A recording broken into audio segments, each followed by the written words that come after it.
ரன்னிங்கில் ஃபஸ்ட்டு வான்னு சொல்லியிருந்தா கூட வந்திருப்பேன். ஆனால் ரங்கோலி போடுன்னு என் பையன் சொல்லிட்டான். எனக்கு ரங்கோலியே சுத்தமாக வராது.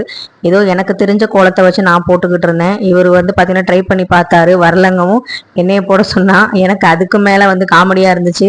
சரி, நம்ம பிள்ளைங்க முன்னாடி நம்ம மானத்தை நம்ம காப்பாற்றணும் அப்படிங்கிறதுனால 10 தடவை அழைச்சி 11 தடவை தான் கொஞ்சமாவது போட்டேன். ஸோ வந்து ஷேப் வந்து ஓரளவு தான் கரெக்டாக வந்திருந்தது. அதுக்கப்புறம் வந்து நீ எல்லாம் எதுக்குமா படிச்சிருக்க, இது கூட உனக்கு போட தெரியலையா அப்படின்னா, இந்த படிப்புக்கும் கோலத்துக்கும் என்னடா சம்பந்தம், இதெல்லாம் எங்களுக்கு சொல்லித்தரலடா அப்படின்னு சொன்னேன். நமக்கு எதெல்லாம் தெரியலையோ அதை தான் வந்து நம்ம பிள்ளைங்கள்ட்ட ப்ராஜெக்டாக கொடுத்து நம்மளை செய்ய சொல்கிறாங்க. ஸோ ரொம்ப வேதனையான ஒரு விஷயம். இந்த மாதிரி வேதனையான விஷயத்த யாரெல்லாம் வந்து ஃபேஸ் பண்ணியிருக்கீங்க அப்படின்னு சொல்லுங்கள். அது மட்டும் இல்லாமல் நமக்குன்னு ஒரு டைம் வரும் இல்லையா, அப்போ வச்சுக்கிறேன்டா மவனேன்னு சொல்லிட்டு இந்த ரங்கோலியை போட்டேன். ரங்கோலியை போட்டும்போது ரொம்ப கிண்டல் பண்ணிக்கிட்டு இருந்தான். இது என்ன ஸ்பேஸ் இவ்வளோ இருக்குது, கீழே வந்து அவ்வளோ இருக்குது அப்படின்னு சொல்லி நக்கல் பண்ணி சிரிச்சுக்கிட்டு இருந்தான். இதில் வேற கோவம் வேற வந்துச்சு, அழகா போடலை அப்படின்னு. எப்பா எனக்கு நீ கோவப்பட்டாலும் எனக்கு வர கோலம் இதுதான் சொல்லிட்டு நான் வரைஞ்சு கொடுத்தேன்.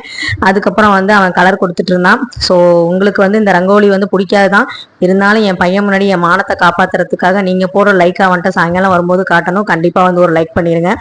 நமக்குன்னு ஒரு டைம் வரும்னு சொன்னேன் இல்லையா, அப்போ தான் சொன்னால் பேப்பர் கொடுத்தாங்க அப்படின்னு, வாடா வச்சு செய்கிறேன்டா உடனே அப்படின்னு சொல்லிட்டு பேப்பரை வந்து பார்த்தேன். தமிழ், இங்கிலீஷு, சயின்ஸு, சோஷியலில் ஓரளவு பரவாயில்ல. சயின்ஸில் கூட கொஞ்சம் மார்க் கம்மி தான்.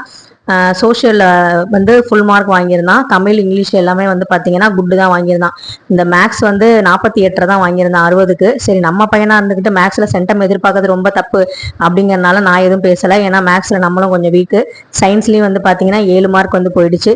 சரி, ஓகே, பரவாயில்ல. ஹிந்தி இதிலெல்லாம் வந்து பார்த்தீங்கன்னா நல்ல மார்க் வாங்கியிருந்தான். சோஷியல் வந்து பார்த்தீங்கன்னா எக்ஸலண்ட் கீப் இட் அப்னு போட்டிருந்தாங்க. ரொம்ப சந்தோஷமா இருந்துச்சு. பிள்ளைங்களை வந்து பார்த்தீங்கன்னா நாலேஜாக வளர்க்கணுமே தவிர மார்க்குக்காக ரேஸ் மாதிரி ஓட வைக்கக்கூடாது அப்படிங்கிறது எங்களோட கான்செப்ட். இருந்தாலும் நம்மளோட கெத்தை விடக்கூடாது இல்லையா, பேரண்ட்ஸுங்கிற அந்த பொசிஷனை விடக்கூடாதுங்கிறனால, ஏன்னா இவ்வளோ வாய் பேசுகிறேன், நைட்டு எனக்கு கிண்டல் பண்ண, கடைசியில் மேக்ஸில் இவ்வளோதான் மார்க் வாங்கியிருக்கேன்னு சொல்லி நானும் கொஞ்சம் கிண்டல் பண்ணேன். வாயை மூடிட்டு அமைதியாக சாப்பிட்டு கிளம்பிட்டான். உங்கள் குழந்தைங்க குவார்டர்லி மார்க் என்ன அப்படிங்கிறத கமெண்ட்ல சொல்லுங்க.